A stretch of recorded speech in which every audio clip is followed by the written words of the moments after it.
നമസ്കാരം, സിറ്റി ന്യൂസിലേക്ക് സ്വാഗതം. ആദ്യം പ്രധാന വാർത്തകൾ. മനു തോമസ് ഉന്നയിക്കുന്നത് ഗൗരവമേറിയ കാര്യങ്ങളെന്ന് DCC president advocate Martin George. CPMന്റെ മാഫിയ ബന്ധങ്ങൾക്കെതിരെ പ്രത്യക്ഷ സമരത്തിന് കോൺഗ്രസ് തയ്യാർ. ഒപ്പം മനു തോമസിനെ കോൺഗ്രസിലേക്ക് സ്വാഗതം ചെയ്യുന്നുവെന്നും മാർട്ടിൻ ജോർജ്. പരാതി കേൾക്കാൻ വനിതാ കമ്മീഷൻ സിറ്റിംഗ്. പരിഹാരം നേടിയത് 14 പരാതികളിൽ മേൽ. വരുന്നതിലേറെയും ഗാർഹിക പീഡന പരാതികളെന്ന് വനിതാ കമ്മീഷൻ അധ്യക്ഷ. അടുത്ത സിറ്റിംഗ് ഉടൻ തന്നെ. ലൈറ്റ് ആൻഡ് സൗണ്ട് ഉടമകൾക്കെതിരെയുള്ള അനധികൃത കേസുകൾ നടപടി ആവശ്യവുമായി LSWAK ജില്ലാ കമ്മിറ്റിയുടെ കലക്ടറേറ്റ് മാർച്ച്. ജനറേറ്റർ വാഹനങ്ങൾക്ക് പ്രൈവറ്റ് രജിസ്ട്രേഷൻ നൽകണമെന്നും ആവശ്യം. വാർത്തകൾ വിശദമായി. മനു തോമസ് കോൺഗ്രസിലേക്ക് വരാൻ ആഗ്രഹിച്ചാൽ സ്വാഗതം ചെയ്യുമെന്ന് DCC president advocate Martin George. CPMന്റെ മാഫിയ ബന്ധത്തിനെതിരെ കോൺഗ്രസ് പ്രത്യക്ഷ സമരത്തിലേക്ക് ഇറങ്ങും. നാളെ കണ്ണൂർ കളക്ടറേറ്റ് മുന്നിൽ ജനകീയ സദസ്സ് സംഘടിപ്പിക്കും. മനു തോമസ് വിഷയത്തിൽ കൂടുതൽ പ്രതികരിക്കാൻ CPIM നേതാക്കൾ തയ്യാറാകുന്നില്ലെന്ന് മാർട്ടിൻ ജോർജ് കണ്ണൂരിൽ പറഞ്ഞു. കോൺഗ്രസിലേക്ക് വരുന്ന കാര്യമൊന്നും ഇതുവരെ സംസാരിച്ചിട്ടില്ല. അദ്ദേഹം പൊതുപ്രവർത്തന രംഗത്ത് നിൽക്കാൻ താല്പര്യപ്പെടുന്നുണ്ട് എങ്കിൽ അദ്ദേഹം ഇപ്പോൾ ന്യായത്തിൻ്റെ നീതിയുടെയും ഭാഗത്താണ്. ഇപ്പോഴല്ല, അദ്ദേഹം 1 വർഷമായി അദ്ദേഹം നീതിയുടെയും ന്യായത്തിൻ്റെ ഭാഗമായിട്ടാണ് അദ്ദേഹം നിൽക്കുന്നത്. അദ്ദേഹം കോൺഗ്രസിൽ വരാൻ താല്പര്യപ്പെട്ടാൽ ഇതൊരു ജനാധിപത്യ മതേതരത്വ പാർട്ടിയാണ്. ഈ പ്രസ്ഥാനത്തിലേക്ക് വരാൻ വേണ്ടി മനു തോമസ് ആഗ്രഹിക്കുന്നുണ്ടെങ്കിൽ ഉന്നത നേതൃത്വവുമായി ആലോചിച്ച് അദ്ദേഹത്തെ കോൺഗ്രസിലേക്ക് സ്വാഗതം ചെയ്യും. ഞങ്ങൾ നാളെ 29-ാം തീയതി ശനിയാഴ്ച 10 മണിക്ക് കളക്ടറേറ്റിൽ മുമ്പിൽ ജനകീയ സദസ്സ് സംഘടിപ്പിച്ചിട്ടുണ്ട്. CPMന്റെ കണ്ണൂർ ജില്ലയിലെ CPM നേതാക്കന്മാരുടെ മാഫിയ ബന്ധം അന്വേഷിക്കണമെന്ന് ആവശ്യപ്പെട്ടുകൊണ്ട് അത് ജനങ്ങളിലേക്ക് എത്തിക്കുന്നതിന് വേണ്ടിയാണ് ഞങ്ങൾ നാളെ ശനിയാഴ്ച 29-ാം തീയതി ശനിയാഴ്ച 10 മണിക്ക് ഇവിടെ ജനകീയ സദസ്സ് സംഘടിപ്പിച്ചിട്ടുണ്ട്. മനു തോമസിനെ കോൺഗ്രസിലേക്ക് ക്ഷണിക്കുന്നതായും അഡ്വക്കേറ്റ് മാർട്ടിൻ ജോർജ് പറഞ്ഞു. കൊട്ടേഷൻ, സ്വർണ്ണക്കടത്ത് സംഘങ്ങൾക്ക് പാർട്ടിയുമായി ബന്ധമുണ്ടെന്ന ഗുരുതരമായ ആരോപണങ്ങൾ പാർട്ടിയിൽ നിന്നും പുറത്തുവരുന്ന ശേഷം മനു തോമസ് ഉന്നയിച്ചിരുന്നു. മനു തോമസിന്റെ വെളിപ്പെടുത്തലുകളിൽ അന്വേഷണം വേണമെന്ന് കോൺഗ്രസും ആവശ്യപ്പെട്ടിട്ടുണ്ട്. ഇക്കാര്യത്തിൽ കേന്ദ്ര ഏജൻസികളുടെ ഉൾപ്പെടെ അന്വേഷണം വേണമെന്നാണ് കണ്ണൂർ DCC പ്രസിഡന്റ് ആവശ്യപ്പെടുന്നത്. സ്വർണ്ണക്കടത്ത്, കൊട്ടേഷൻ, മാഫിയ പ്രവർത്തനം വെളിവാകുന്നു. TP ഷുഹൈബ് വധക്കേസുകളിലെ ഉന്നതതല ഗൂഢാലോചന സാധൂകരിക്കുന്ന വെളിപ്പെടുത്തലുകളാണ് മനു തോമസിൽ നിന്നും വരുന്നതെന്നും DCC president advocate Martin George പറഞ്ഞു. മനു തോമസിന്റെ വെളിപ്പെടുത്തലുകൾ സഭയിലും ചർച്ചയായിട്ടുണ്ട്. അതേസമയം മനുവിന്റെ വീടിന് പോലീസ് സംരക്ഷണം. മനു തോമസിനെ ഫേസ്ബുക്കിലൂടെ വന്ന ഭീഷണി സന്ദേശങ്ങളുടെ പശ്ചാത്തലത്തിലാണ് കണ്ണൂർ ജില്ലാ പോലീസ് മേധാവിയുടെ നടപടി. മനുവിന്റെ വീടിനും വ്യാപാര സ്ഥാപനങ്ങൾക്കും സംരക്ഷണം നൽകാനാണ് ആലക്കോട് പോലീസിന് ജില്ലാ പോലീസ് മേധാവി നിർദ്ദേശം നൽകിയത്. മനുവിന്റെ വീടും വ്യാപാര സ്ഥാപനങ്ങളും ആക്രമിക്കപ്പെടാൻ സാധ്യതയുണ്ട് എന്ന രഹസ്യാന്വേഷണ റിപ്പോർട്ടിന്റെ അടിസ്ഥാനത്തിലാണ് സുരക്ഷാ നിർദ്ദേശം. സുരക്ഷ വേണ്ടെന്ന് പോലീസിനെ മനു തോമസ് അറിയിച്ചിരുന്നു. CPM നേതാവ് P ജയരാജനെതിരെ ഗുരുതര ആരോപണങ്ങളുമായി മനു രംഗത്തെത്തിയിരുന്നു. പിന്നാലെയാണ് സമൂഹമാധ്യമത്തിൽ മനു തോമസിന് ഭീഷണി സന്ദേശങ്ങൾ എത്തിയത്. മുഴുവൻ സമയ സുരക്ഷ എന്ന നിലയ്ക്കല്ല ഇപ്പോൾ നിർദ്ദേശം നൽകിയിരിക്കുന്നത്. മനു സുരക്ഷാ ഭീഷണി നേരിടുന്നുണ്ടെന്ന കണ്ടെത്തലിന് പിന്നാലെയാണ് പോലീസ് സംരക്ഷണത്തിന് നിർദ്ദേശം നൽകിയത്. കൊട്ടേഷൻ, സ്വർണ്ണക്കടത്ത് സംഘങ്ങൾക്ക് പാർട്ടിയുമായി ബന്ധമുണ്ടെന്ന ഗുരുതര ആരോപണങ്ങൾ പാർട്ടിയിൽ നിന്നും പുറത്തു വന്ന ശേഷം മനു തോമസ് ഉന്നയിച്ചിരുന്നു. മനു തോമസിന്റെ വെളിപ്പെടുത്തലുകളിൽ അന്വേഷണം വേണമെന്ന് കോൺഗ്രസ് ആവശ്യപ്പെടുകയും ചെയ്തു. ഇക്കാര്യത്തിൽ കേന്ദ്ര ഏജൻസികളുടെ ഉൾപ്പെടെ അന്വേഷണം വേണമെന്നാണ് കണ്ണൂർ DCC പ്രസിഡന്റും ആവശ്യപ്പെട്ടത്. മനു തോമസിന്റെ വെളിപ്പെടുത്തലുകൾ ഇന്ന് പ്രതിപക്ഷ നേതാവ് VD സതീശൻ സഭയിലും ഉന്നയിക്കുകയും ചെയ്തു. അർജുൻ ആയങ്കിക്കും ആകാശ് തില്ലങ്കേരിക്കുമൊക്കെ ഒരു ഘട്ടത്തിൽ പാർട്ടിയിൽ നിന്നും സഹായം ലഭിച്ചിട്ടുണ്ടെന്നും മനു തോമസ് വെളിപ്പെടുത്തിയിരുന്നു. ഒഞ്ചിയവും എടിയന്നൂരും വിപ്ലവമല്ല വൈകൃതമായിരുന്നുവെന്നായിരുന്നു മനു തോമസ് ഫേസ്ബുക്കിലൂടെ കുറിച്ചത്. മനു തോമസിനെതിരെ നിയമ നടപടികളുമായി P ജയരാജന്റെ മകൻ ജെയിൻ രാജ്. സ്വകാര്യ ചാനലിൽ മനു തോമസ് തനിക്കെതിരെ വസ്തുതാവിരുദ്ധവും മാനഹാനി ഉണ്ടാക്കുന്നതുമായ പരാമർശം നടത്തിയതിനെതിരെയാണ് നിയമ നടപടിയുമായി മുന്നോട്ടു പോകാൻ തീരുമാനിച്ചതെന്നാണ് ജെയിൻ രാജിന്റെ FB കുറിപ്പിലുള്ളത്. നിലവിൽ ജെയിൻ രാജ് ദുബായിലാണ് ജോലി ചെയ്യുന്നത്. തനിക്ക് യാതൊരു ബന്ധവുമില്ലാത്ത കാര്യത്തിലേക്ക് തന്നെ വലിച്ചിഴക്കുകയും അച്ഛനോടുള്ള വൈരാഗ്യം തീർക്കുന്നതിന് തനിക്കെതിരെ നടത്തിയ വസ്തുതാവിരുദ്ധവും മാനഹാനി ഉണ്ടാക്കുന്നതുമായ പരാമർശങ്ങൾക്കെതിരെ മനു തോമസിനും ഏഷ്യാനെറ്റ് ന്യൂസിനും ഏഷ്യാനെറ്റ് ന്യൂസിലെ അവതാരകൻ അനൂപ് ബാലചന്ദ്രനുമെതിരെ നിയമ നടപടി സ്വീകരിക്കുന്നതിനാണ് അഭിഭാഷകനുമായി ചർച്ച ചെയ്തിട്ട് കാര്യങ്ങൾ അറിയിക്കുന്നതെന്ന് ജെയിൻ രാജ് പറഞ്ഞു. നിലവിൽ ജെയിൻ രാജ് ദുബായിലാണ് ജോലി ചെയ്യുന്നത്. FB പോസ്റ്റിലൂടെയാണ് ജെയിൻ രാജ് ഇക്കാര്യം വ്യക്തമാക്കിയത്. മനു തോമസിനെതിരെ ഫേസ്ബുക്ക് കുറിപ്പ് പങ്കുവച്ച് പോരാളി ഷാജിയും CPM നേതാക്കൾക്കെതിരെ ആരോപണവുമായി ചർച്ച നടത്തുന്ന മാധ്യമങ്ങൾ കോൺഗ്രസിലെ ഇത്തരം സംഭവങ്ങളെ കണ്ടില്ലെന്ന് നടിക്കുകയാണെന്ന് ഫേസ്ബുക്ക് ഗ്രൂപ്പിൽ പോരാളി ഷാജി ചൂണ്ടിക്കാണിക്കുന്നു. പോരാളി ഷാജിയുടെ കുറിപ്പ് പങ്കുവെച്ച് റെഡ് ആർമിയും രംഗത്തുണ്ട്. CPMനെതിരെ രൂക്ഷ വിമർശനമാണ് മനു തോമസ് ഉന്നയിച്ചത്. സ്വർണ്ണക്കടത്ത് കൊട്ടേഷൻ സംഘങ്ങളുമായി പാർട്ടിയിലെ ചില നേതാക്കളുടെ അടുത്ത ബന്ധം സംബന്ധിച്ച് DYFI കണ്ണൂർ മുൻ ജില്ലാ പ്രസിഡന്റ് കൂടിയായ മനു തോമസ് പാർട്ടിയിൽ പരാതിപ്പെട്ടിരുന്നു. ഇതിലൊരു നടപടിയും പാർട്ടി സ്വീകരിച്ചില്ലെന്നാണ് മനു തോമസിന്റെ ആരോപണം. മനസ്സുമടുത്ത് സ്വയം പാർട്ടിയിൽ നിന്നും പുറത്തുപോയതാണെന്നും മനു തോമസ് പറയുന്നുണ്ട്. P. ജയരാജനെതിരെയും മനു തോമസ് ആരോപണം ഉന്നയിച്ചിട്ടുണ്ട്. ഈ ആരോപണങ്ങൾക്കാണ് തുടരെയുള്ള മറുപടികൾ ഇപ്പോൾ നവമാധ്യമങ്ങളിൽ പ്രത്യക്ഷപ്പെടുന്നത്. പാർട്ടിയെയും പാർട്ടി നേതാക്കളെയും ഇല്ലാ കഥകൾ പറഞ്ഞ് അപമാനിക്കാൻ നിൽക്കരുതെന്ന മുന്നറിയിപ്പുമായി റെഡ് ആർമിയും രംഗത്തുണ്ട്. മനു തോമസിനെതിരെ പോരാളി ഷാജിയുടെ ഫേസ്ബുക്കും ഇപ്പോൾ പ്രചരിക്കുന്നുണ്ട്. ഇടവേളക്കുമ്പായി പ്രധാന വാർത്തകൾ വീണ്ടും.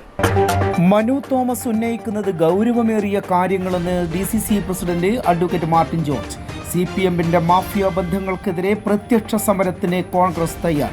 ഒപ്പം മനു തോമസിനെ കോൺഗ്രസിലേക്ക് സ്വാഗതം ചെയ്യുന്നുവെന്നും മാർട്ടിൻ ജോർജ്. പരാതി കേൾക്കാൻ വനിതാ കമ്മീഷൻ സിറ്റിംഗ്. പരിഹാരം നേടിയത് 14 പരാതികളിൽ മേൽ. വരുന്നതിലേറെയും ഗാർഹിക പീഡന പരാതികളെന്ന് വനിതാ കമ്മീഷൻ അധ്യക്ഷ. അടുത്ത സിറ്റിംഗ് ഉടൻ തന്നെ. ലൈറ്റ് ആൻഡ് സൗണ്ട് ഉടമകൾക്കെതിരെയുള്ള അനധികൃത കേസുകൾ നടപടി ആവശ്യവുമായി LSWAK ജില്ലാ കമ്മിറ്റിയുടെ കലക്ടറേറ്റ് മാർച്ച്. ജനറേറ്റർ വാഹനങ്ങൾക്ക് പ്രൈവറ്റ് രജിസ്ട്രേഷൻ നൽകണമെന്നും ആവശ്യം. പറഞ്ഞ തുക മുഴുവനുണ്ട്, വേണേ എണ്ണി നോക്കിക്കോളൂ. അത് കുഴപ്പമില്ല. നീ പോലെ മേക്കപ്പ് ആർട്ടിസ്റ്റൊക്കെയായി നന്നായി സമ്പാദിക്കുന്നുണ്ടല്ലോ. എന്ത് ചെയ്യാനാ മോളെ, ജീവിക്കണ്ടേ? കോഴ്സ് കംപ്ലീറ്റ് ചെയ്യുന്നതിന് മുന്നേ തന്നെ ഇത്തരം വർക്ക്സ് ഒക്കെ ചെയ്യാൻ പറ്റും. അതിന് എക്സ്പീരിയൻസ് ഒക്കെ വേണ്ടേ? പെർഫെക്റ്റ് ട്രെയിനിങ് കിട്ടുന്നുണ്ടെങ്കിൽ എല്ലാം സിമ്പിൾ അല്ലേ? കോഴ്സ് ചെയ്തുകൊണ്ടിരിക്കുമ്പോ തന്നെ സമ്പാദിക്കാൻ പറ്റുന്ന രീതിയിലാണ് GITD അവരുടെ ഓരോ സിലബസും ട്രെയിനിങ്ങും എല്ലാം ക്രമീകരിച്ചിട്ടുള്ളത്. Professional Diploma in Fashion Designing, Advanced Diploma in Fashion Designing and Diploma in Fashion Designing. Professional Diploma in Beautician and Cosmetology, Advanced Diploma in Beautician and Cosmetology and Diploma in Beautician. പരിചയസമ്പന്നരായ അധ്യാപകരുടെ നേതൃത്വത്തിലുള്ള pre primary teachers training course, കൂടാതെ online and offline ക്ലാസുകൾ. GITD തൊഴിൽ പരിശീലനത്തിലൂടെ സ്ത്രീ ശാക്തീകരണം. GITD എന്റെ അഭിമാനം, എന്റെ മേൽവിലാസം.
Maharani jewellers, bank road Kannur, AVK Nair road Thalassery, MO road Thrissur. South ഇന്ത്യയിലെ ഏറ്റവും വലിയ ഷോറൂം, 5 നിലകൾ, 10,000 square feet parking. MyG future Kannur താണയിൽ. ഹോം അപ്ലയൻസ്, ഡിജിറ്റൽ ഗാഡ്ജറ്റുകൾ, കിച്ചൺ അപ്ലയൻസ് എന്നിവയുടെ കണ്ണുതള്ളുന്ന കളക്ഷൻ, കണ്ണുതള്ളുന്ന വിലക്കുറവിലും ഓഫറുകളിലും. കണ്ണുതള്ളുന്ന ഷോപ്പിംഗ് എക്സ്പീരിയൻസുമായി മൈജിയുടെ ബിഗ്ഗസ്റ്റ് ഫ്യൂച്ചർ ഷോറൂം കണ്ണൂർ താണയിൽ. നമ്മുടെ കണ്ണൂരിന്റെ ഫ്യൂച്ചർ ഇനി വേറൊരു റേഞ്ച് ആവുകയാണ്. ഹോം അപ്ലയൻസസിന്റെയും ഡിജിറ്റൽ ഗാഡ്ജറ്റ്സിന്റെയും ഇതുവരെ കാണാത്ത കളക്ഷനുമായി മൈജി ഫ്യൂച്ചർ ഇപ്പോൾ കണ്ണൂർ താണയിൽ. കണ്ണൂരിന്റെ കണ്ണുതള്ളും. ആഘോഷങ്ങൾ എന്നും ഓർമ്മിക്കപ്പെടേണ്ടവയാണ്. അതിനെ മനോഹരമാക്കാൻ ലോകം അംഗീകരിച്ച റെസ്പോൺസിബിൾ ജ്വല്ലറായ മലബാർ ഗോൾഡ് ആൻഡ് ഡയമണ്ട്സ് നിങ്ങൾക്കായി ഒരുക്കുന്ന സ്വർണ്ണ വിസ്മയം. വരൂ, മലബാർ ഗോൾഡ് ആൻഡ് ഡയമണ്ട്സിന്റെ നേതാജി റോഡ് ഷോറൂമിൽ നിന്നും ന്യൂ ബസ് സ്റ്റാൻഡ് താവക്കരയിലെ നവീകരിച്ച ഈ സ്വർണ്ണ ശേഖരത്തിലേക്ക് നിങ്ങൾക്ക് ഏവർക്കും സ്വാഗതം. ലോകോത്തര നിലവാരമുള്ള ഷോപ്പിംഗ് അനുഭവത്തിനൊപ്പം 2% മുതൽ മേക്കിംഗ് ചാർജിൽ തുടങ്ങുന്ന ആഭരണങ്ങളുടെ ഏറ്റവും വലിയ നിര. കൂടാതെ മനസ്സിനിണങ്ങിയ സ്വർണ്ണാഭരണങ്ങൾ ലളിതമായ തവണ വ്യവസ്ഥയിൽ സ്വന്തമാക്കാൻ ഗോൾഡൻ ബ്ലൂം ഗോൾഡൻ ഗ്ലോ സ്കീമുകൾക്കൊപ്പം വിലയുടെ വെറും 3% മാത്രം നൽകി അഡ്വാൻസ് ബുക്ക് ചെയ്യാനുള്ള സൗകര്യമൊരുക്കി എല്ലാ ഞായറാഴ്ചകളിലും നിങ്ങൾക്കായി തുറന്നു പ്രവർത്തിക്കുന്നു മലബാർ ഗോൾഡ് ആൻഡ് ഡയമണ്ട്സ്. വാർത്തകൾ തുടരുന്നു. നീറ്റ് പരീക്ഷാ വിഷയത്തിൽ ഡൽഹിയിൽ നടത്തിയ മാർച്ചിൽ യൂത്ത് കോൺഗ്രസ് സംസ്ഥാന പ്രസിഡന്റ് രാഹുൽ മാങ്കൂട്ടത്തിലിനെയും മറ്റ് നേതാക്കളെയും മർദ്ദിച്ചതിൽ പ്രതിഷേധിച്ച് യൂത്ത് കോൺഗ്രസ് കണ്ണൂർ ജില്ലാ കമ്മിറ്റിയുടെ ആഭിമുഖ്യത്തിൽ പ്രതിഷേധ പ്രകടനവും ദേശീയപാത ഉപരോധവും നടത്തി. യൂത്ത് കോൺഗ്രസ് ജില്ലാ പ്രസിഡന്റ് വിജിൽ മോഹന്റെ നേതൃത്വത്തിലായിരുന്നു പ്രതിഷേധ പരിപാടി.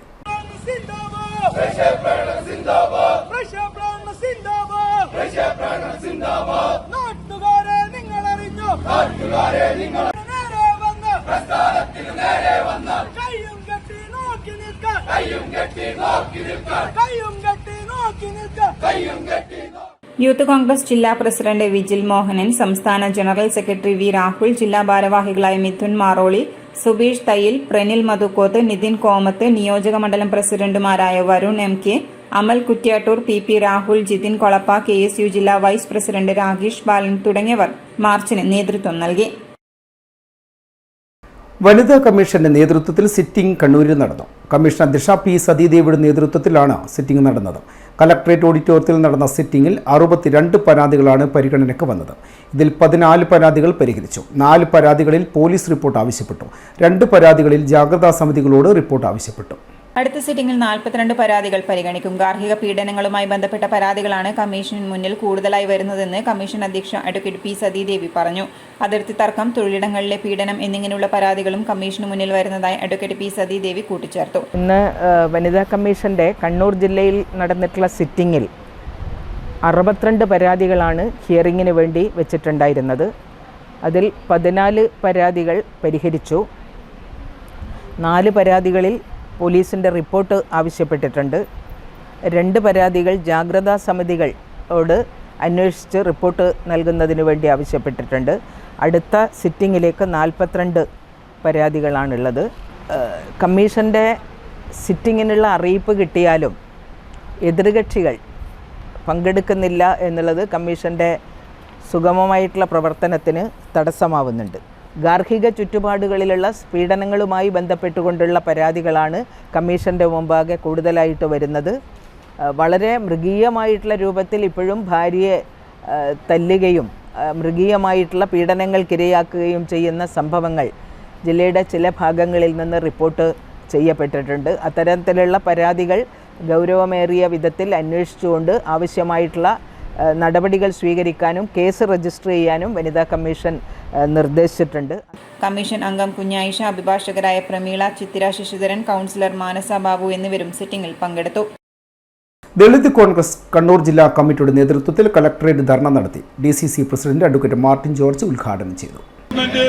ഈ ദളിത് വിഭാഗത്തെ അവഗണിക്കുന്ന ഒരു സമീപനം, അതിലേറ്റവും പ്രധാനമായിട്ടുള്ളത് ഇവിടെ വിദ്യാഭ്യാസ മറ്റ് സ്ഥാപനങ്ങളിലൊക്കെ തന്നെ ഇവിടെ ഉദ്യോഗാർത്ഥികളെ നിയമിക്കുമ്പോൾ അത് പിന്നാമ്പുറം നിയമനങ്ങൾ നടത്തുമ്പോൾ ദളിത് വിഭാഗത്തിന് കിട്ടേണ്ടതായ അർഹതപ്പെട്ടിട്ടുള്ള അവരുടേതായ നിയമനങ്ങൾ കിട്ടാതെ വരുന്ന ഒരു സാഹചര്യം നമുക്ക് കാണാൻ വേണ്ടി സാധിക്കുകയാണ്. ഇപ്പോൾ കോളേജുകളോ സ്കൂളുകളിലോ നിയമനങ്ങൾ നടത്തുമ്പോൾ അവിടെ PTA-യുടെ നേതൃത്വത്തിൽ നിയമനം നടത്തുന്നു. അവർക്ക് ഇഷ്ടമുള്ളവരെ എടുക്കുന്നു. പക്ഷേ അവിടെ ശരിക്കും പറഞ്ഞാൽ എംപ്ലോയ്മെന്റ് എക്സ്ചേഞ്ച് വഴി നിയമനങ്ങൾ നടത്തുമ്പോൾ കൃത്യമായി ദളിത് വിഭാഗങ്ങൾക്ക് കൃത്യമായി നീക്കിവെച്ചിരിക്കുന്ന അവർക്ക് അർഹതപ്പെട്ടതായിട്ടുള്ള കിട്ടേണ്ടതായിട്ടുള്ള ആ നിയമനങ്ങൾ അവിടെ കിട്ടുകയും ചെയ്യും. പക്ഷേ ഇപ്പോൾ നടക്കുന്നത് അത് എല്ലാ രംഗത്തും, അത് ദളിത് വിഭാഗത്തിന് മാത്രമല്ല, പ്രിയമുള്ളവരെ, അർഹതപ്പെട്ട എല്ലാവർക്കും നിയമനങ്ങൾ കിട്ടുന്നില്ല എന്നുള്ളതാണ് ഇപ്പോൾ നമുക്ക് കാണുവാൻ വേണ്ടി സാധിക്കുന്നത്. അഴിമതിയും സ്വജനപക്ഷപാതവും ഉണ്ടാക്കുന്ന സ്കൂൾ PTA-കൾ വഴി നടത്തുന്ന താൽക്കാലിക അധ്യാപക നിയമനം നിർത്തലാക്കുക, പട്ടിക വിഭാഗം സംവരണം പാലിക്കുന്ന വിധത്തിൽ എംപ്ലോയ്മെന്റ് എക്സ്ചേഞ്ച് വഴി താൽക്കാലിക അധ്യാപക നിയമനം നടപ്പിലാക്കുക, പട്ടികജാതി വിദ്യാർത്ഥികൾക്കുള്ള ലക്സം ഗ്രാന്റ് കൃത്യസമയത്ത് വിതരണം ചെയ്യുക, പട്ടികജാതി വിദ്യാർത്ഥികൾക്ക് ട്യൂഷൻ ഫീസ്, സ്റ്റൈപ്പൻഡ് എന്നിവ കാലതാമസം കൂടാതെ വിതരണം ചെയ്യുക, ലൈഫ് പദ്ധതിയിൽ ഉൾപ്പെടുത്തി SC/ST ഭവന പദ്ധതി കാര്യക്ഷമമായി നടപ്പിലാക്കുക എന്നീ ആവശ്യങ്ങൾ ഉന്നയിച്ചായിരുന്നു ധർണ നടത്തിയത്. ജില്ലാ പ്രസിഡന്റ് കൂട്ടിനെഴുത്ത് വിജയൻ അധ്യക്ഷത വഹിച്ചു. VV Purushothaman, T Jayakrishnan, Balakrishnan master, Ajith Mattool, Kattampally Ramachandran, Damodaran Koileriyan, Baburaj, Sreekandapuram, P Chandran തുടങ്ങിയവർ പങ്കെടുത്തു. 48ാമത് സംസ്ഥാന സീനിയർ മാസ്റ്റേഴ്സ് പുരുഷ വനിതാ പവർ ലിഫ്റ്റിംഗ് ചാമ്പ്യൻഷിപ്പിന് മുണ്ടിയാട് ഇൻഡോർ സ്റ്റേഡിയത്തിൽ തുടക്കമായി. ജൂൺ 28 മുതൽ 3 ദിവസങ്ങളിലായി നടക്കുന്ന championship power lifting India president Satheesh Kumar, Arjuna award ജേതാവും സെക്രട്ടറി ജനറലുമായ PJ ജോസഫ് എന്നിവർ ചേർന്ന് ഉദ്ഘാടനം ചെയ്തു. To inaugurate this championship because I am also a powerlifter and I am very happy to inaugurate this championship as a president of Powerlifting India. As you know, Powerlifting India, Indian team is shining all over the world now because we are gaining more medals than any other sports. We are securing every time many medals in Asian as well as Commonwealth. 14 ജില്ലകളിൽ നിന്നുമായി 250 കായിക താരങ്ങളാണ് power ലിഫ്റ്റിംഗിൽ പങ്കെടുക്കുന്നത്. 20ഓളം ദേശീയ അന്തർദേശീയ റഫറിമാർ മത്സരങ്ങൾ നിയന്ത്രിക്കും. July മാസം ഇൻഡോറിൽ നടക്കുന്ന ദേശീയ മാസ്റ്റേഴ്സ് മത്സരത്തിലേക്കും ഓഗസ്റ്റിൽ കൊൽക്കത്തയിൽ വെച്ച് നടക്കുന്ന ദേശീയ സീനിയർ മത്സരത്തിലേക്കുമുള്ള കേരള ടീമിനെ ഈ മത്സരത്തിൽ നിന്നുമായിരിക്കും തെരഞ്ഞെടുക്കുക. 30-ന് വൈകുന്നേരം 5 മണിക്ക് നടക്കുന്ന സമാപന ചടങ്ങിൽ വെച്ച് ജില്ലാ പഞ്ചായത്ത് പ്രസിഡന്റ് PP ദിവ്യ വിജയികൾക്ക് സമ്മാനദാനവും നൽകും. Kerala state power lifting assistant secretary Mohanan Peters, ജില്ലാ sports council president KK Pavithran, Ajith S Nair, PS Babu, Valsan തുടങ്ങിയവർ പങ്കെടുത്തു. 48ാമത് സംസ്ഥാന senior masters power lifting championship ഇന്ന് മുണ്ടയാട് ഇൻഡോർ സ്റ്റേഡിയത്തിൽ വെച്ച് അരങ്ങേറുകയാണ്. 3 ദിവസങ്ങളിലായി ഈ ചാമ്പ്യൻഷിപ്പ് നടക്കും. ഈ 3 ദിവസവും ഈ സ്റ്റേഡിയം കാന്തലോട്ട് കബീർ നഗർ എന്ന നാമത്തിലാണ് അറിയപ്പെടുക. കേരളത്തിലെ എല്ലാ ജില്ലകളിൽ നിന്നുമായി 250ഓളം കായിക താരങ്ങൾ ഈ മത്സരത്തിൽ പങ്കെടുക്കും. കൽക്കത്തയിൽ നടക്കുന്ന ദേശീയ സീനിയർ മത്സരത്തിലേക്കും ഇൻഡോറിൽ വെച്ച് നടക്കുന്ന ദേശീയ മാസ്റ്റേഴ്സ് മത്സരത്തിലേക്കുള്ള കേരള ടീമിനെ ഈ മത്സരത്തിൽ നിന്ന് തിരഞ്ഞെടുക്കുക. അന്തർദേശീയ ദേശീയ റഫറിമാർ മത്സരങ്ങൾ നിയന്ത്രിക്കും. ഈ മത്സരങ്ങൾ ഇന്ന് ഉദ്ഘാടനം ചെയ്തത് പവർ ലിഫ്റ്റിംഗ് ഇന്ത്യയുടെ ദേശീയ president Satheesh Kumar Kudroli, general secretary PJ Joseph, Arjuna ഇവർ രണ്ടുപേരും തിരിതെളിയിച്ച് ഈ മത്സരം ഉദ്ഘാടനം ചെയ്തു. മറ്റന്നാളെ സമാപന സമ്മേളനത്തിൽ ശ്രീമതി ജില്ലാ പഞ്ചായത്ത് പ്രസിഡന്റ് ശ്രീമതി PP ദിവ്യ സമ്മാനദാനം നിർവഹിക്കും. എല്ലാവർക്കും ഈ കാന്തലോട്ട് കബീർ നഗറിലേക്ക് സ്വാഗതം ചെയ്യുകയാണ്. കേരളത്തിലെ ശക്തരായ പവർ ലിഫ്റ്റേഴ്സിനെ പ്രോത്സാഹിപ്പിക്കാനും ഇത് നടത്തുവാനും കണ്ണൂർ ബാർബൽ ക്ലബ് മെയ്റ്റ്സ് കൂടെയുണ്ട്. Light and sound welfare association of Kerala LSWAK Kannur ജില്ലാ കമ്മിറ്റിയുടെ നേതൃത്വത്തിൽ വിവിധ ആവശ്യങ്ങൾ ഉന്നയിച്ച് കലക്ട്രേറ്റ് മാർച്ചും ധർണയും സംഘടിപ്പിച്ചു. കണ്ണൂർ കലക്ട്രേറ്റ് പടിക്കൽ വെള്ളിയാഴ്ച രാവിലെ നടന്ന പ്രതിഷേധ ധർണ ജില്ലാ സെക്രട്ടറി മുഹമ്മദ് നസീർ PK ഉദ്ഘാടനം ചെയ്തു. ധർണ നടക്കുമ്പോൾ, സംസ്ഥാന സെക്രട്ടേറിയറ്റിൽ ഇന്ന് പ്രതിഷേധ ധർണയും പ്രകടനവും നടക്കുമ്പോൾ സമൂഹത്തോട് അല്ലെങ്കിൽ ഭരണവർഗത്തോട് ഞങ്ങൾക്ക് പറയാനുള്ളത്, ഞങ്ങൾക്കും ജീവിക്കണം. പിറന്ന മണ്ണിൽ അഭിമാനത്തോടുകൂടി ജീവിക്കാൻ ഞങ്ങളുടെ തൊഴിൽ മേഖലയ്ക്ക് സംരക്ഷണം വേണം. ഈ തൊഴിലെടുക്കുന്ന പ്രവർത്തകർക്ക് സംരക്ഷണം വേണം. ഞങ്ങളും സമൂഹത്തിൽ ജീവിക്കുന്നവരാണ്. എന്നും സമൂഹത്തിന്റെ കൂടെ ആത്മാർത്ഥമായി നിലകൊണ്ടവർ. അതേപോലെ തന്നെ ഗവൺമെന്റിന്റെ കൂടെ ഏത് പ്രതിസന്ധി ഘട്ടത്തിലും ഞങ്ങൾ അവരുടെ കൂടെ ഉണ്ടായിട്ടുണ്ട്. അത് ഒരിക്കലും ഗവൺമെന്റോ അധികാരി വർഗമോ സമൂഹമോ മറന്നു പോകരുത് എന്ന ഉണർത്തുപാട്ട് കൂടിയാണ് ഇന്നത്തെ ഈ ഒരു ധർണ കൊണ്ട് ഉദ്ദേശിക്കുന്നത്. അനധികൃതമായി ലൈറ്റ് ആൻഡ് സൗണ്ട് ഉടമകൾക്കെതിരെ കേസെടുക്കുന്നത് ഒഴിവാക്കുക, ജനറേറ്റർ വാഹനങ്ങൾക്ക് പ്രൈവറ്റ് രജിസ്ട്രേഷൻ പുതുക്കി നൽകുക, സർക്കാരിന്റെ നിരന്തരമായ അവഗണന ഒഴിവാക്കുക, തൊഴിലാളികൾക്കും ഉടമകൾക്കും നേരിട്ട് ചേരാൻ കഴിയുന്ന സ്വതന്ത്ര ക്ഷേമനിധി നടപ്പിലാക്കുക, വാണിജ്യ സ്ഥാപനങ്ങൾക്ക് പരസ്യ പ്രക്ഷേപണത്തിന് അനുമതി നൽകുക തുടങ്ങിയ ആവശ്യങ്ങൾ ഉന്നയിച്ചായിരുന്നു സമരം. അനീഷ് KV അധ്യക്ഷത വഹിച്ചു. പ്രദീപൻ KMS സ്വാഗതം പറഞ്ഞു. വിനീഷ് P, ദിനേശൻ CN ആലച്ചേരി തുടങ്ങിയവർ സംസാരിച്ചു. ശ്രീകണ്ഠാപുരം പാടിക്കുന്നിൽ വിദേശ മദ്യവുമായി യുവാവ് എക്സൈസ് കസ്റ്റഡിയിൽ. മൊട്ടക്കൽ പീടിക സ്വദേശി M രാജേഷാണ് 8 ലിറ്റർ വിദേശ മദ്യവും മദ്യം കടത്താൻ ഉപയോഗിച്ച സ്കൂട്ടറും സഹിതം പിടിയിലായത്. Sreekandapuram range assistant excise inspector N സനിൽകുമാറിന്റെ നേതൃത്വത്തിൽ നടത്തിയ പട്രോളിംഗിനിടെയാണ് തളിപ്പറമ്പിൽ നിന്നും വിദേശ മദ്യവുമായി രാജേഷ് പിടിയിലാവുന്നത്. ഇയാളുടെ കൈവശം 17 കുപ്പികളിലായി 8.5 ലിറ്റർ വിദേശ മദ്യമുണ്ടായിരുന്നു. വിദേശ മദ്യം കടത്താൻ ഉപയോഗിച്ച സ്കൂട്ടറും കസ്റ്റഡിയിലെടുത്തിട്ടുണ്ട്. ഇയാൾക്കെതിരെ അബ്കാരി ആക്ട് പ്രകാരം കേസ് രജിസ്റ്റർ ചെയ്തു. Patrolling assistant excise inspector grade KP Vijayan, preventive officer grade MV Pradeepan, civil excise ഓഫീസർമാരായ ഷഫീഖ് MM, അഖിൽ ജോസ് തുടങ്ങിയവരും പങ്കെടുത്തു. പൊതുവഴിയിൽ മെഡിക്കൽ മാലിന്യങ്ങൾ ഉൾപ്പെടെ കൂട്ടിയിട്ട് കത്തിച്ചു. തദ്ദേശ സ്വയംഭരണ വകുപ്പിന്റെ ജില്ലാ എൻഫോഴ്സ്മെന്റ് സ്ക്വാഡ് മുണ്ടേരി പഞ്ചായത്തിലെ കാനച്ചേരി മെഡിക്കൽ സെന്ററിന് പിഴ ചുമത്തി. പ്ലാസ്റ്റിക് ഉൾപ്പെടെ തരംതിരിക്കാതെ ജൈവ അജൈവ മാലിന്യങ്ങൾ, സിറിഞ്ച് മുതലായ മെഡിക്കൽ മാലിന്യങ്ങളോടൊപ്പം പൊതു റോഡിനരികിൽ കത്തിച്ചതിനാണ് സ്ക്വാഡ് 5000 രൂപ പിഴ ചുമത്തിയത്. പ്ലാസ്റ്റിക് ഉൾപ്പെടെ തരംതിരിക്കാതെ ജൈവ അജൈവ മാലിന്യങ്ങൾ, സിറിഞ്ച് മുതലായ മെഡിക്കൽ മാലിന്യങ്ങളോടൊപ്പം പൊതു റോഡിനരികിൽ കത്തിച്ചതിനാണ് സ്ക്വാഡ് 5000 രൂപ പിഴ ചുമത്തിയത്. സ്വന്തം സ്ഥലം സ്വന്തം ചിലവിൽ വൃത്തിയാക്കി ഉടനടി റിപ്പോർട്ട് ചെയ്യാനും ജില്ലാ സ്ക്വാഡ് സ്ഥാപനത്തിന് നിർദ്ദേശം നൽകിയിട്ടുണ്ട്. പരിശോധനയിൽ ജില്ലാ enforcement squad leader EP Sudheesh, enforcement officer KR Ajayakumar, Shereekhul Ansar, Munderi ഗ്രാമപഞ്ചായത്ത് ഹെൽത്ത് ഇൻസ്പെക്ടർ റിൻസിത എന്നിവരും പങ്കെടുത്തു. സ്ട്രോക്ക് തളർത്തിയ ജീവിതം തിരികെ പിടിക്കാനായി കണ്ണപുരത്തെ അശോകന് വേണ്ടത് ഒരു കൈത്താങ്ങ്. ദുബായിലെ ജോലിസ്ഥലത്തു നിന്നും സ്ട്രോക്ക് സംഭവിക്കുകയും ജീവിതം വഴിമുട്ടുകയും ചെയ്ത ഇദ്ദേഹം 2 മാസത്തിലധികം ദുബായിലെ ചികിത്സയ്ക്ക് ശേഷം നാട്ടിലെത്തി. ഇപ്പോൾ അശോകനെ തുടർ ചികിത്സയ്ക്ക് ഭീമമായ ഒരു തുക ആവശ്യമായി വന്നിരിക്കുകയാണ്. ഈ സാഹചര്യത്തിലാണ് ചികിത്സാ സഹായ കമ്മിറ്റി രൂപീകരിക്കുകയും കനിവിനായി കാത്തിരിക്കുകയും ചെയ്യുന്നത്.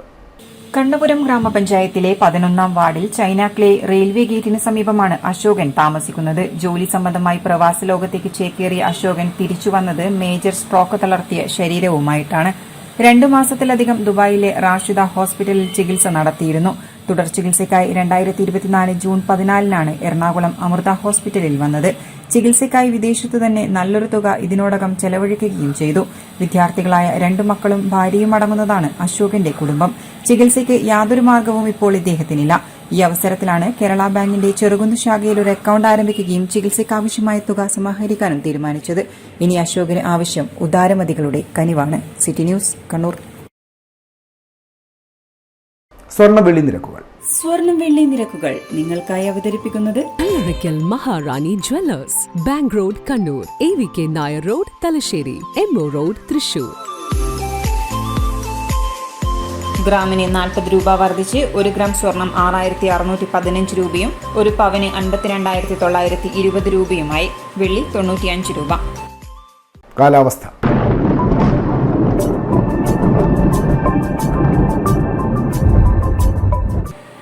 ഈ വർഷത്തെ ആദ്യ ന്യൂനമർദ്ദം ബംഗാൾ ഉൾക്കടലിൽ ഒഡീഷ തീരത്തിന് രൂപപ്പെട്ടു. ഗുജറാത്തിന് മുകളിൽ ചക്രവാത ചുഴി നിലനിൽക്കുന്നു. കർണാടക, ഗോവ, മഹാരാഷ്ട്ര തീരങ്ങളിൽ കാലവർഷക്കാറ്റ് സജീവം. കേരള തീരത്ത് കാറ്റ് ദുർബലമായി. അതോടൊപ്പം മഴയും ദുർബലമായതായി കാലാവസ്ഥാ വിഭാഗം അറിയിച്ചു. വടക്കൻ കേരള തീരം മുതൽ മഹാരാഷ്ട്ര തീരം വരെ ന്യൂനമർദ്ദപ്പാത്തിയും സ്ഥിതി ചെയ്യുന്നു. ഇതിന്റെ ഫലമായി കേരളത്തിൽ അടുത്ത 5 ദിവസം വ്യാപകമായ ഇടിമിന്നലോട് കൂടിയതോ മിതമായ ഇടത്തരം മഴയ്ക്കോ സാധ്യതയുണ്ട്. ഒറ്റപ്പെട്ട ഇടങ്ങളിൽ ശക്തമായ മഴയ്ക്കും സാധ്യതയുണ്ടെന്ന് കേന്ദ്ര കാലാവസ്ഥാ വകുപ്പ് അറിയിച്ചു. ഇതോടൊപ്പം മത്സ്യത്തൊഴിലാളി ജാഗ്രതാ നിർദ്ദേശവും പുറപ്പെടുവിച്ചിട്ടുണ്ട്. കേരള, ലക്ഷദ്വീപ്, കർണാടക തീരങ്ങളിൽ മത്സ്യബന്ധനത്തിന് പോകാൻ പാടില്ലെന്ന് കേന്ദ്ര കാലാവസ്ഥാ വകുപ്പ് അറിയിച്ചു. ഈ തീരങ്ങളിൽ മണിക്കൂറിൽ 35 മുതൽ 45 കിലോമീറ്റർ വരെയും ചില അവസരങ്ങളിൽ മണിക്കൂറിൽ 55 കിലോമീറ്റർ വരെയും വേഗതയിൽ ശക്തമായ കാറ്റിനും മോശം കാലാവസ്ഥയ്ക്കും സാധ്യതയുണ്ട്. തെക്ക് കിഴക്കൻ അറബിക്കടലിന്റെ വടക്കൻ ഭാഗങ്ങൾ, ഗൾഫ് ഓഫ് മന്നാർ, അതിനോട് ചേർന്ന തെക്കൻ തമിഴ്നാട് തീരം, തെക്കൻ ബംഗാൾ ഉൾക്കടൽ, മധ്യ ബംഗാൾ ഉൾക്കടൽ, വടക്കൻ ബംഗാൾ ഉൾക്കടൽ, വടക്ക് ആന്ധ്ര തീരം എന്നിവിടങ്ങളിൽ മണിക്കൂറിൽ 35 മുതൽ 45 കിലോമീറ്റർ വരെയും ചില അവസരങ്ങളിൽ മണിക്കൂറിൽ 55 കിലോമീറ്റർ വരെയും വേഗതയിൽ ശക്തമായ കാറ്റിനും മോശം കാലാവസ്ഥയ്ക്കും സാധ്യതയുണ്ടെന്നും കേന്ദ്ര സമുദ്രസ്ഥിതി പഠന ഗവേഷണ കേന്ദ്രവും അറിയിച്ചു. അവസാനമായി പ്രധാന വാർത്തകൾ ഒരിക്കൽ കൂടി. മനു തോമസ് ഉന്നയിക്കുന്നത് ഗൗരവമേറിയ കാര്യങ്ങളെന്ന് DCC president advocate Martin George. CPM-ന്റെ മാഫിയ ബന്ധങ്ങൾക്കെതിരെ പ്രത്യക്ഷ സമരത്തിന് കോൺഗ്രസ് തയ്യാർ. ഒപ്പം മനു തോമസിനെ കോൺഗ്രസിലേക്ക് സ്വാഗതം ചെയ്യുന്നുവെന്നും മാർട്ടിൻ ജോർജ്. പരാതി കേൾക്കാൻ വനിതാ കമ്മീഷൻ സിറ്റിംഗ്. പരിഹാരം നേടിയത് 14 പരാതികളിൽ മേൽ. വരുന്നതിലേറെയും ഗാർഹിക പീഡന പരാതികളെന്ന് വനിതാ കമ്മീഷൻ അധ്യക്ഷ. അടുത്ത സിറ്റിംഗ് ഉടൻ തന്നെ. ലൈറ്റ് ആൻഡ് സൗണ്ട് ഉടമകൾക്കെതിരെയുള്ള അനധികൃത കേസുകൾ നടപടി ആവശ്യവുമായി LSWAK ജില്ലാ കമ്മിറ്റിയുടെ കലക്ടറേറ്റ് മാർച്ച്. ജനറേറ്റർ വാഹനങ്ങൾക്ക് പ്രൈവറ്റ് രജിസ്ട്രേഷൻ നൽകണമെന്നും ആവശ്യം. വാർത്താ ബുള്ളറ്റിൻ ഇവിടെ പൂർണ്ണമാകുന്നു. നമസ്കാരം.